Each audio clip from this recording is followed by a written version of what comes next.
정치를 흔히 생물에 비유합니다만 한국 정치는 들떠날 때는 괴물에 비유될 수 있을지도 모릅니다. 대통령 선거도 그렇죠. 두 달 앞으로 다가왔는데 오리무중입니다. 안개 속입니다. 윤석열, 이재명 둘 중에 한 명이 되지 않겠는가라고 했는데 안철수라는 새로운 변수가 등장을 했습니다. TBS가 한국사회여론연구소에 의뢰한 여론조사 결과에 따르면요, 안철수 후보가 15%를 넘어섰습니다. 이 마의 15%라고 하는데 15%를 넘어서면 유력한 대선 후보가 됐다는 것을 의미한답니다. 이재명 37.6%, 윤석열 35.2%, 안철수 15.1%. 특히 야권 후보가 단일화된다면 누가 더 적합하냐라는 질문에 대해서는 안철수가 윤석열을 눌렀습니다. 안철수 37.3%, 윤석열 35.5%. 물론 단일화가 되겠는가? 지금 여론 구도에 따르면은 야권 후보가 단일화되지 않는다면 정권 교체는 어렵다고 봐야 될 거예요. 그런데 단일화가 되겠는가? 현재로서는 모두 부인하고 있죠. 1월 10일 조선일보 인터뷰를 보면은요, 안철수 후보가 이렇게 얘기를 했습니다. 단일화는 절대 없다. 단일화라는 것은 경쟁자를 없애고 자기가 후보를 하겠다는 여의도식 정치 문법이다. 2012년에 문재인에게 대선 후보를 양보하는 것이 가장 큰 후회가 된다. 더 이상 선의에 의한 양보는 내 사전에 없다. 절대 단일화하지 않겠다는 겁니다. 특히 내가 나가야 이재명을 누를 수 있다. 이길 수 있다. 라고 얘기를 합니다. 이재명은 대장동 게이트를 몰랐다면 단군 이래 최대 무능한 행정가일 것이고, 알았다면 감옥에 가 있어야 될 사람이다. 아주 강한 비판을 했습니다.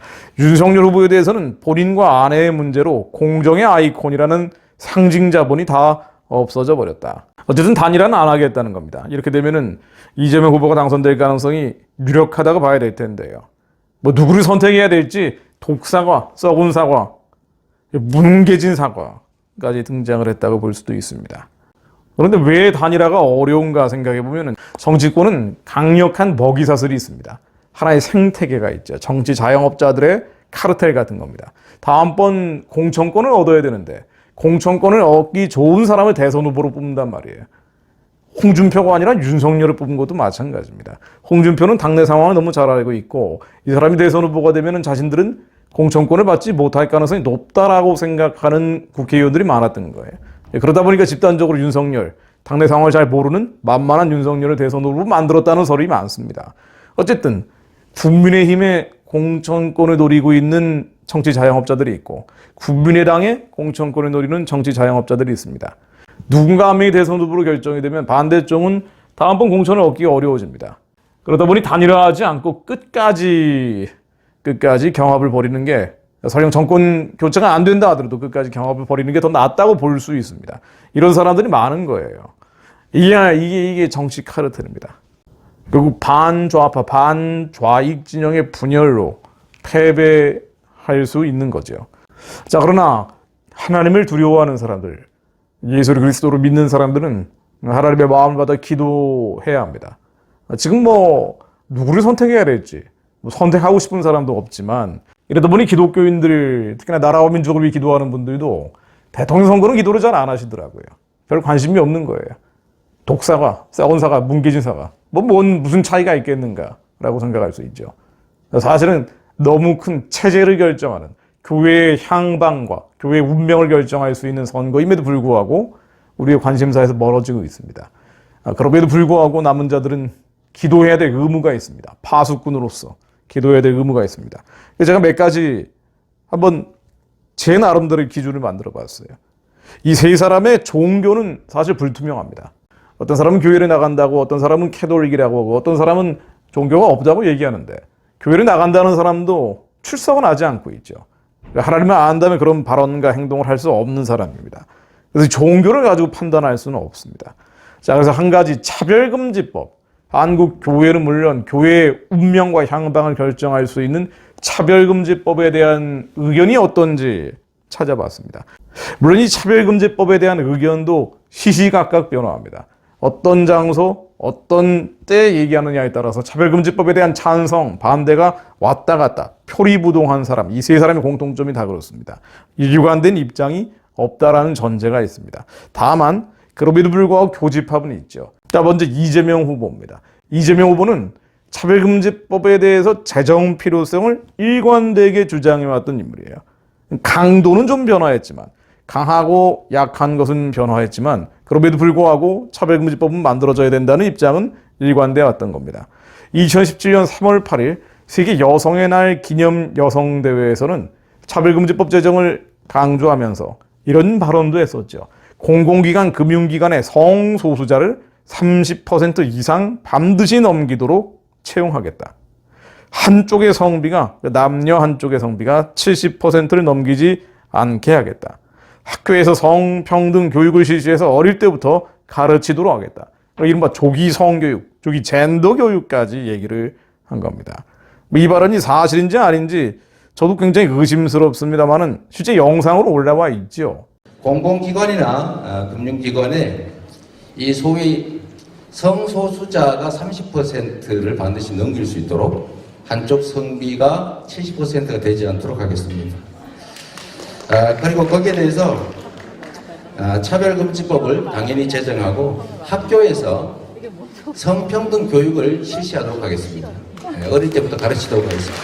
물론 이 발언을 하고 논란이 되자 전달 과정에서 오해가 있었다라는 식으로 문말을 했습니다만 그 이후에도 차별금지법 제정에 대한 의지는 계속 비춰왔습니다. 최근이죠. 12월 8일 한교총, 기독교연합체인 한교총에 방문한 자리에서는 차별금지법에 대해서 약간 유보적 입장을 표명했어요. 충분한 논의와 국민적 합의를 거쳐야 된다라고 말을 했습니다만 이틀 뒤에 다시 대구에 가서는 차별금지법을 제정해야 된다라고 다시 한번 강조를 한 바 있습니다.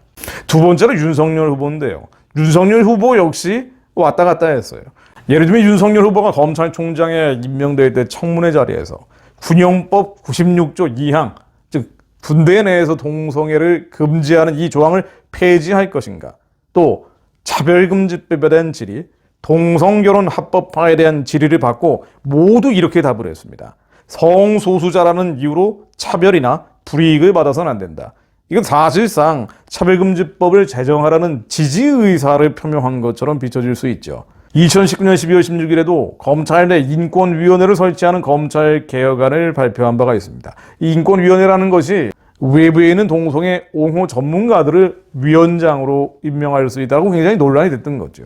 자, 그리고 정치인이 된 다음에는 차별금지법에 대해서 신중하게 얘기하고 있는 것은 사실입니다.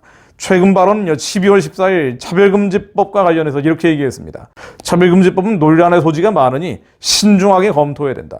선진국조차 포괄적으로 일관된 기준에 따라 사회 전체에 강요하지 않는다. 개별적으로 판단한다는 거예요. 포괄적 차별금지법에는 반대한다는 입장을 표명한 것입니다. 아마도 국민의힘을 지지하는 사람들 중에 보수층, 또 기독교인들이 많기 때문에 이런 입장 표명을 하게 된 것 같습니다. 안철수 후보 역시 계속 입장이 표변해 왔어요. 2012년 11월 5일 18대 대선 인권 공약 검증 토론회에서는 포괄적 차별금지법을 인권정책의 근간으로 삼겠다. 아주 급진적인 얘기까지 했습니다. 2016년 3월 2일 한국여성단체연합 공개질의에서는 국민의당은 성적 지향, 성별 정체성을 차별금지 사유로 예시한 포괄적 차별금지법 제정에 찬성한다고 했습니다. 2017년 4월 10일 불교신문과의 인터뷰에서는 인종, 성별, 성적 지향으로 인한 차별이 사라져야 된다. 급진적 차별금지법 옹호 주장을 했던 거죠. 그러다가 2017년 4월 20일 기독교 공공정책 발표회라는데 여기에서는 이런 얘기를 했어요. 동성결혼은 절대 반대한다. 성평등 오해 소지가 없도록 양성평등이라는 표현을 쓰겠다. 이 성평등이 젠더 이퀄리티 아닙니까? 동성애 옹호하는 개념이 성평등인데 이 성평등이라는 발언 자체를 양성평등으로 바꾸겠다. 동성애 옹호하지 않는 개념으로 바꾸겠다. 라고 얘기한 겁니다. 동성애와 동성혼을 미화하는 교과서 서술을 삭제하겠다. 자, 최근에는 어떤 입장인지 11월 4일 차별금지법 11월 4일 최근에는 어떤 입장인지 11월 4일 이 차별금지법과 관련해서 사회적으로 여러 논란이 있다. 이 정도입니다. 아마도 아무 생각이 없는 것 같습니다. 윤석열 후보도 안철수 후보도 아무 생각이 없는 것 같아요. 주변에 어떤 사람들이 있느냐에 따라서 그 사람들의 말을 듣고 영향을 받는 거겠죠. 그렇죠. 기독교 신앙이 있는 것도 아니고 이런 전문적인 공부를 해본 것이 아닐 수 있습니다. 공부 안 했으면 대통령 나오지 말아야 되는데 어쨌든 뭐 그런 입장입니다. 반면에 이재명 후보는 확고한 입장을 가지고 있는 것 같아요. 차별금지법은 만들어져야 된다. 그럼 낙태에 대해서는 또 어떻게 생각을 하는지. 이 낙태에 대해서는 3명 다 입장 표명이 없습니다. 2021년 11월 20일 이 낙태를 반대하는 단체, 프로라이프 운동하는 단체들이 설문을 했습니다. 어떤 입장이냐. 그랬더니 이재명, 윤석열, 안철수 모두 응답하지 않았습니다. 뭐 낙태해야 된다, 하지 말아야 된다. 혹은 낙태 관련 프로라이프 방향으로 친생명, 생명을 옹호하는 방향으로 관련 법을 개정하겠다라든가 뭐 이런 입장 표명이 아무것도 없습니다. 말씀드린 것처럼 이번 대통령 선거처럼 사람들의 관심사에서 멀어진 경우가 많지 않은 것 같아요. 기도하는 분들, 특히나 나라와 민족을 위해 순수하게 기도하는 분들은 관심이 없어요. 썩은 사과냐, 독사과냐, 뭉개진 사과냐, 별로 먹고 싶지가 않거든요. 그럼에도 불구하고 교회의 운명과 향방에 대해서 결정적 영향을 미칠 수 있는 선거입니다. 이 나라의 자유민주주의 시장경제, 한미동맹이라는 핵심적인 가치가 유지될 것이냐, 유지되지 못할 것이냐. 전 세계가 코로나 팬데믹 속에서 마지막으로 가고 있는 이때 한국마저도 적그리스도 질서 안에 통제사회, 감시사회로 빨려 들어갈 것이냐, 그렇지 않느냐. 판가름 나는 선거가 될 수 있습니다. 디모데전서 2장 1절 2절로 그러므로 내가 첫째로 권하노니 모든 사람을 위하여 간구와 기도와 도구와 감사를 하되 임금들과 높은 지위에 있는 모든 사람을 위하여 하라. 이는 우리가 모든 경건과 단정함으로 고요하고 평안한 생활을 하려 합니다. 우리의 경건하고 단정한 고요하고 평안한 생활이 결정될 수 있는 선거라는 겁니다. 그러므로 기도해야 됩니다. 어떻게 기도해야 될지 저도 난감할 때가 많습니다. 그러나 우리는 말씀을 믿습니다. 하나님의 말씀을 믿는 자들이에요. 그러므로 하나님의 말씀이 한반도 위에 대통령 선거 위에 역사에 달라고 기도합니다. 사무엘상 2장 6절로 한나의 기도가 나오죠. 한나가 하나님의 영에 하나님의 신에 감동받아서 하나님께 올려드리는 기도입니다. 여호와는 죽이기도 하시고 살리기도 하시며 음부에 내리기도 하시고 올리기도 하시는도다. 여호와는 가난하게도 하시고 부하게도 하시며 낮추기도 하시고 높이기도 하시는도다. 가난한 자를 진토에서 일으키시며 빈핍한 자를 거름더미에서 드사 귀족들과 함께 앉게 하시며 영광의 위를 차지하게 하시는도다. 땅의 기둥들은 여호와의 것이라 세계를 그 위에 세우셨도다. 역사를 주관하시는 분은 하나님이십니다. 역사를 주관하시는 분은 하나님이세요. 세상의 악한 세력들이 끌고 나가는 것 같지만 그렇지 않습니다. 땅의 기둥들은 여호와의 것입니다. 세계를 이 기둥들 위에 하나님이 세우셨어요. 그러므로 하나님께 부르짖는 자들, 하나님이 역사에 개입해달라고 부르짖는 자들의 기도에 응답하시는 분이 하나님이십니다. 부르짖는 자들에게 하나님은 크고 비밀한 일을 보여주시기 때문에 하나님이 역사에 개입해 주시어 이 기둥들이 하나님의 것이며 기도 위에 세워진 세계가 하나님의 것이고 대한민국을 하나님이 세우셨으면 믿습니다. 하나님, 대한민국 대통령 선거에 개입하여 주시어 이 민족교회가 지켜줄 수 있게 하옵소서. 북한을 열고 어둠과 흑암의 질서를 예수 이름으로 깨버리고 선교하는 대한민국 교회가 되게 하옵소서. 주님 길을 열어주옵소서. 주님 말씀으로 강림하여 주옵소서. 9절 말씀입니다. 그가 거룩한 자들의 발을 지키실 것이요 악인으로 흑암 중에서 잠잠케 하시리니 힘으로는 이길 사람이 없음이로다. 거룩한 자들의 발을 지키시며 하나님 이 나라의 남은 자들을 보존시켜 주옵소서. 그리고 여호와를 대적하는 자는 산산이 깨어질 것이라. 하늘 우러로 그들을 치시리로다. 여호와를 대적하는 자들은 산산이 깨어지게 하옵소서. 유물론 사회주의, 공산주의, 주체주의 따라가는 세력들 예수 이름으로 다 망하게 하옵소서.